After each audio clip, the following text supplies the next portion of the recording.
Espada! Very interesting indeed. Mundo is truly a treasure trove. And just who are... No, never mind. I don't need to know. You're just a couple of meaningless insects for me to crush into nothingness. Your names aren't important in the least. Is that so?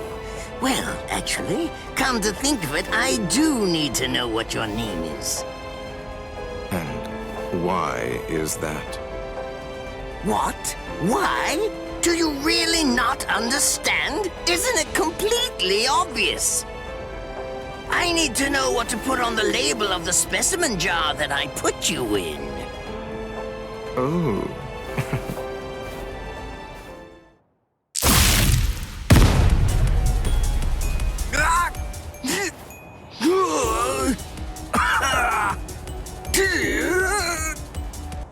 It really is such a shame to see. In the end, even a member of the much-vaunted captain class was completely helpless against me and the power that I possess.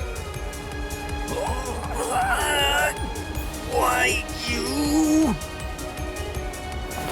Got you.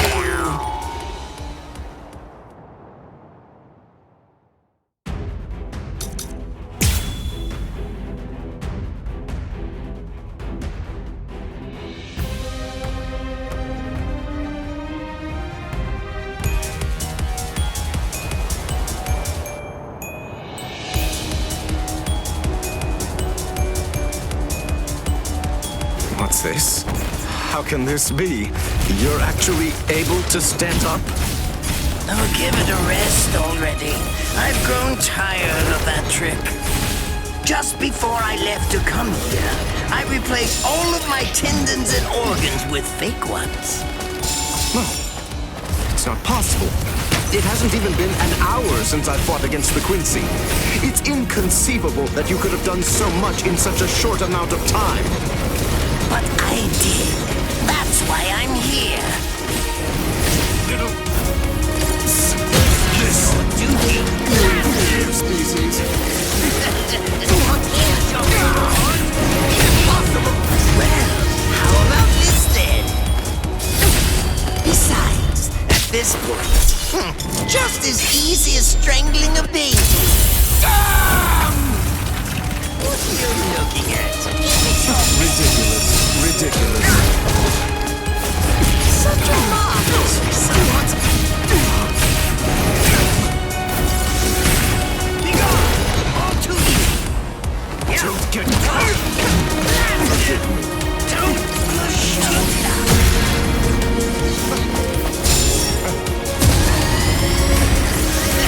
Stop squirming. Drown in poison. Don't push Your corpse to remain intact. This demonstration is mandatory. Delicious.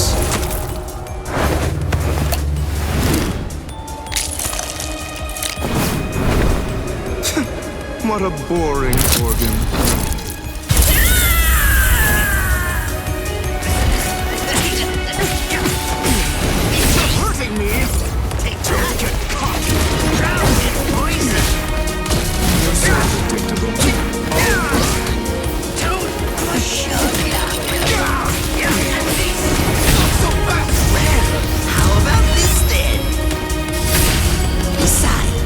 This point, just as easy as strangling a baby. This can't be!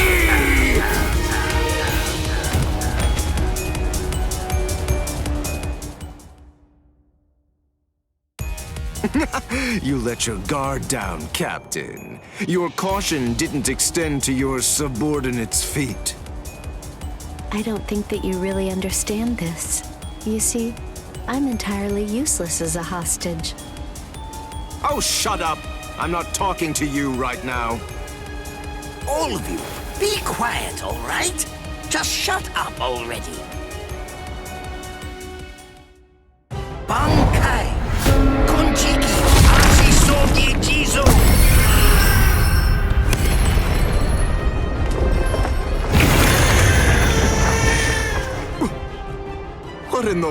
world is that? Where did it come? Is that a gas produced by some deadly bacterium? No. Just have to neutralize it, that's all. If only I had more time, I could easily... Damn! Damn! Damn! Damn! Damn! No!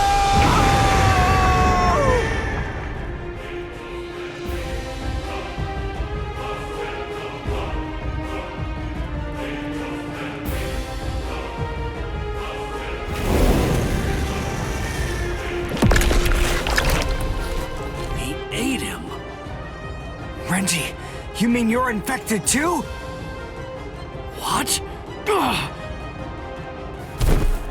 We've got to find the antidote. Hey, Mayuri Kurosuchi!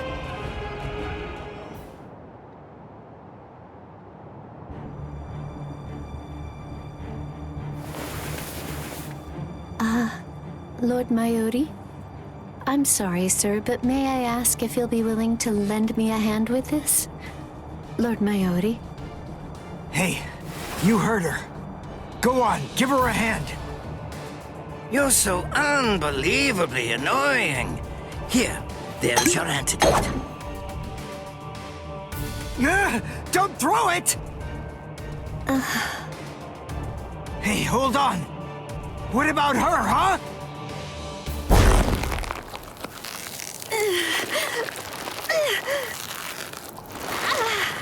Hey, something's not right. Hey, Mayuri Kurosuchi, get that tentacle off her! Did you think you'd manage to kill me? That voice. Szayelaporro! Let me tell you about one of the most important and brilliant aspects of La Lucuriosa.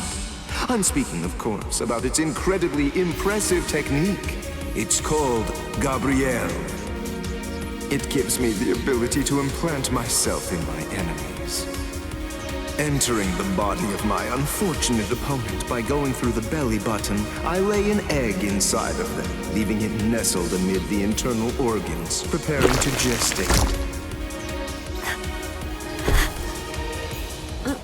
Master... Mayuri... It grows quickly, getting nourishment by feeding on its host, eventually causing her death, and summoning forth my own rebirth. Well then, I believe that we should begin by introducing ourselves to each other again, Mayuri Kurosuchi.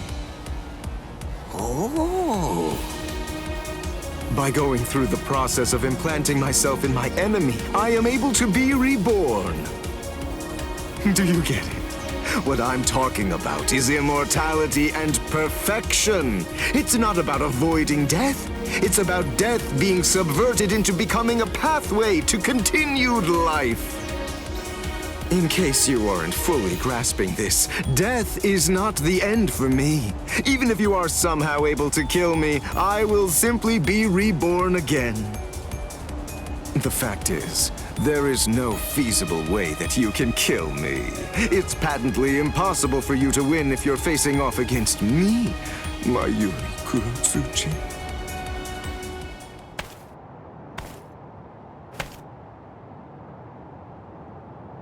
Master... Mayuri... I'm so... sorry... Sir... What's wrong? Oh my, you're much more sensitive than I ever would have been able to guess. How interesting. I like it. What a fascinating ability. It intrigues me very much. So, is this it? What? It seems that your little bag of tricks is completely empty now. Very well then, to wrap everything up, you are going to become a test subject for my new drug. Don't be defensive. The new drug is already in your system. What? His words are so slow.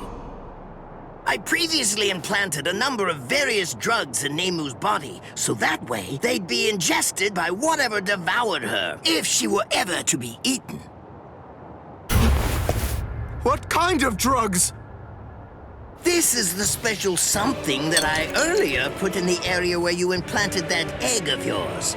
Oh, don't be worried. It isn't lethal or anything.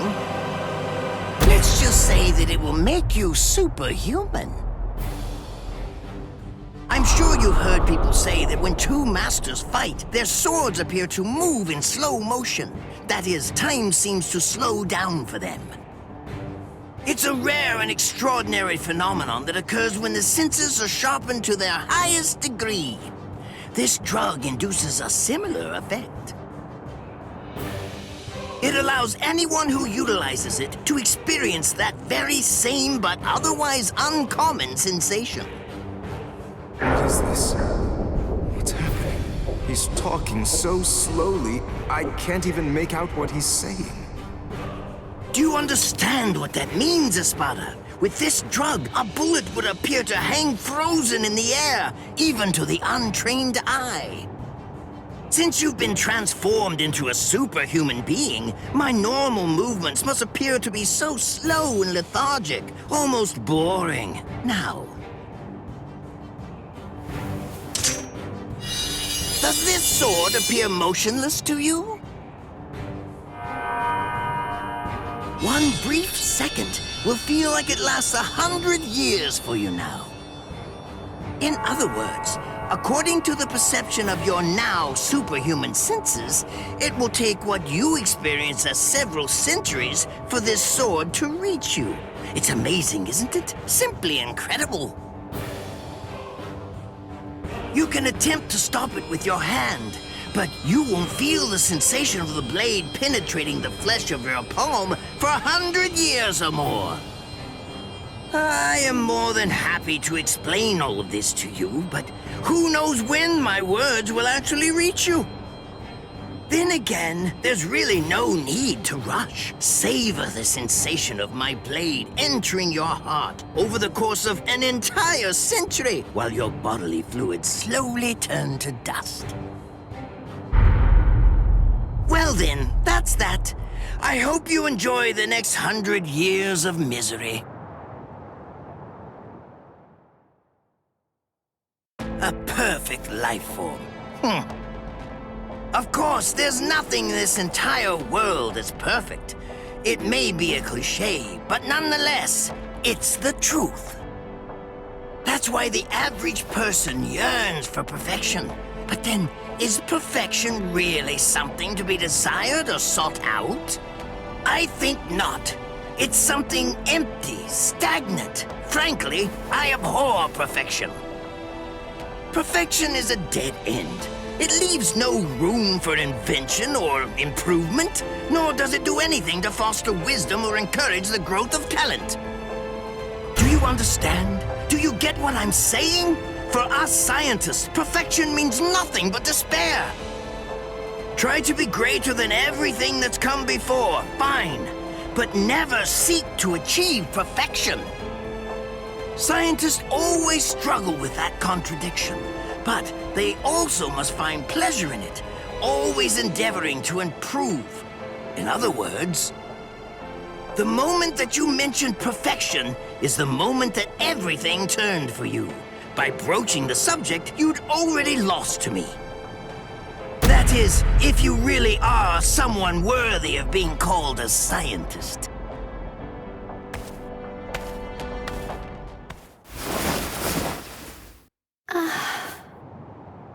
He's healed! How? How did that make her better? Well, whatever. It's a waste of time to explain my techniques to a layman anyway. Nemu, dig a hole, here. Right. Yes, sir.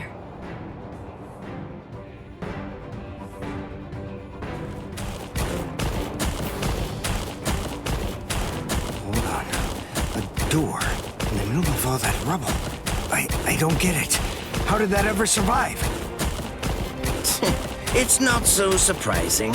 When scientists set about constructing a laboratory, we always build one room that's sturdier than all the others. What we treasure most are those things we've crawled to the very edge of the world to collect.